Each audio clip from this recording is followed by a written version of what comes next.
はい、いらっしゃいませ。実習です。今年北は大雪で大変そうですが、関東はねすでに花粉始まりましたよね。今年もまた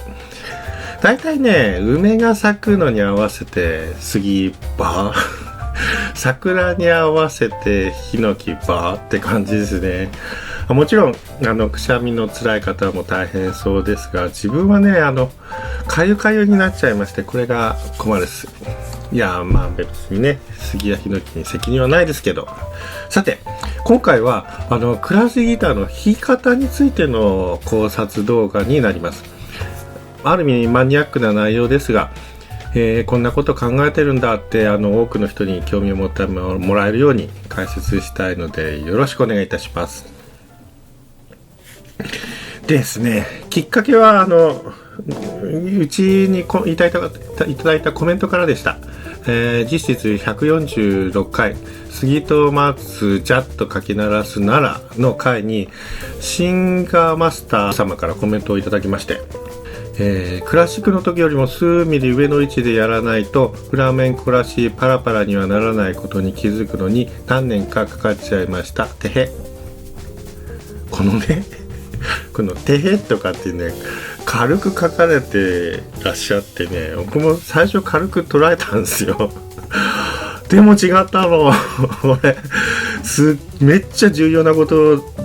だったんですよ。確かに僕はラスギギャーとか苦手なんですよね、ラスギャ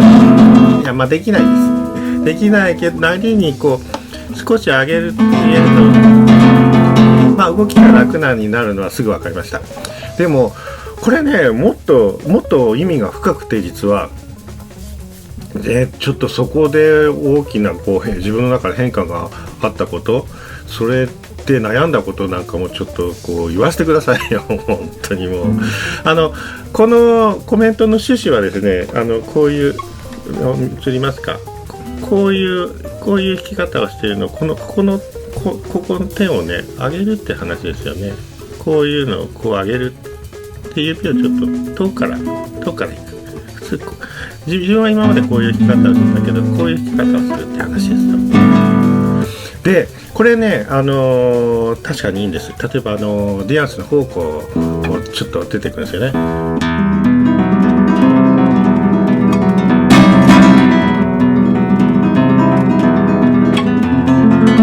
ここの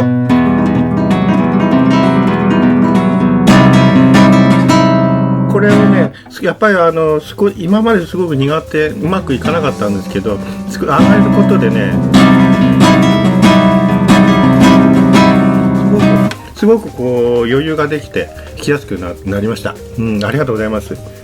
でもねこれだけじゃない、もともとね自分はア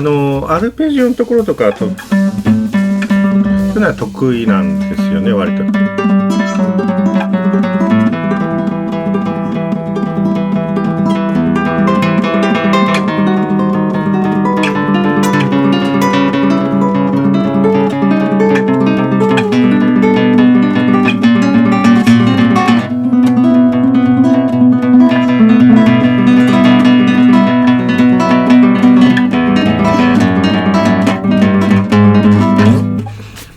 まあこういうのはね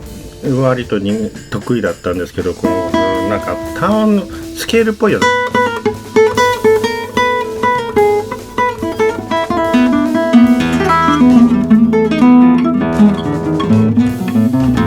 なんかうまくできないですけど、ああいうの苦手でね。でもこのゲームともねこの右手の低さにあった部分が多かったような気がします。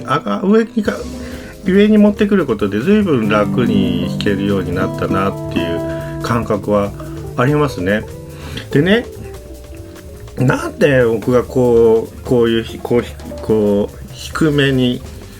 こうじゃなくてこうやっていたかっていうと、親指の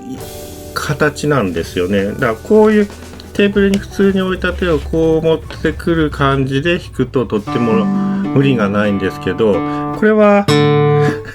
アポヤントとかアルレアイレというよりはもう親指はチョッパーに近いようなこういう弾き方。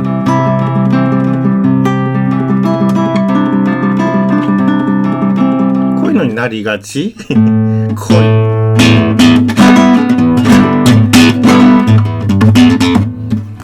チョッパーですよね。でこれはねやっぱよろしくないやり方ですね、本来は。でやっぱり親指も上げてこういう風に弾くのがいいと思うんですけど僕ねちょっと親指の根元のところ突き指したことがあって、まあお医者さんには行かずにね湿布貼ってればすぐまあ適当にいいやと思ってたのがいつまでもなんか痛みが消えなくて、で今になってですねこういうだから普通ここがまっすぐかこっち側になってれば問題ないんですけど、こういうやり方になるとねここがすごくきつくなっちゃうんですよね。で、まあ激痛ってわけじゃないけどこれでいつも弾くのは親指痛くなっちゃうよ、どうしたらいいんですかってこの間先生に師匠に相談に行ってきました。相談しまあ師匠のレッスンで相談にしました。そしてですね皆さんやばいです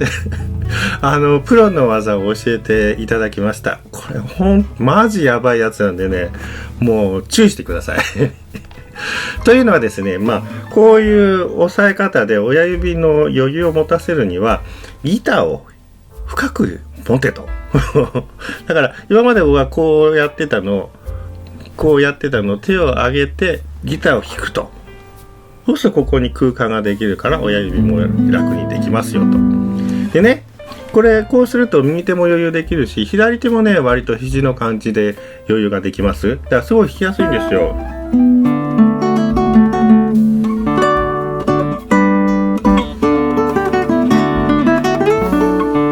なんか急に自由自在に弾けるような感覚になってすごいんですけど、ただねこれで姿勢を正して部屋全体の音楽をちゃんと聴こうとすると指板が見えないんです、自分の視線からは。わかります？だから少しこういう角度でなってれば指板映るけど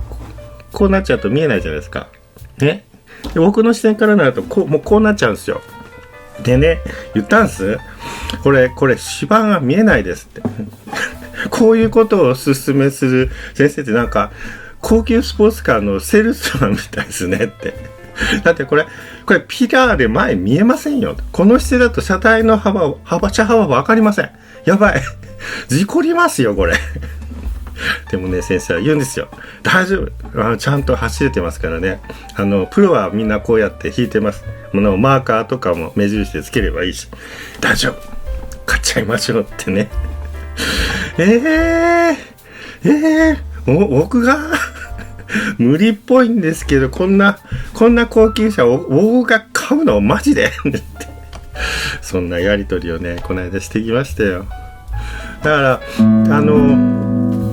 要するにネットで指摘していただいた右手を少し上げる感覚とでそれで親指がきつくなるんだったら楽器を思いっきりお腹につけて引っ張ってお腹につけてここに空間の余裕を作る、この2点をですね今回気がついてしまったんですよご存知でしたか皆さん。でやっぱりね弾き方を変えるとやっぱ不安定になっちゃうんですよね。しばらく安定しないんで、その安定を待ってたらねもう何ヶ月もかかってしまうかもしれないということで、とりあえず見切り発車的に今回動画を作らせていただくのでこういう成果ですっていうのはあんまり演奏でお見せできなくて申し訳ないんですけど、どうでしょう。例えばアルペジオとかどうですかね。映ります？今までのやり方だと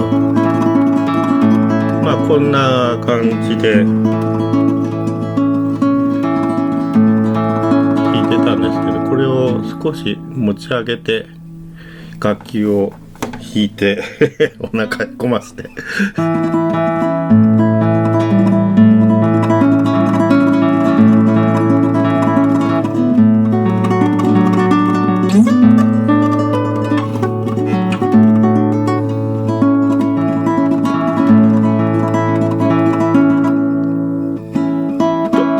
ちょっと村地香織さんの手元っぽくなったかな気がしませんかしないかな。まあいいや。というわけで十分な演奏での実証というところまではなかなかいかなくて申し訳ないんですが、今回の気づきは、我々のギター生活に大きな変化をもたらした、革新をもたらしたということで、ご理解いただけますと幸いでございます。最後にちょっとマイクを変えて演奏を入れていきますね。よかったら、そちらも聞いてみてください。バッハの、サラバンドかな、チェロ組曲のやつね。というわけで、実習でした。ありがとうございました。またのご来店をお待ちしております。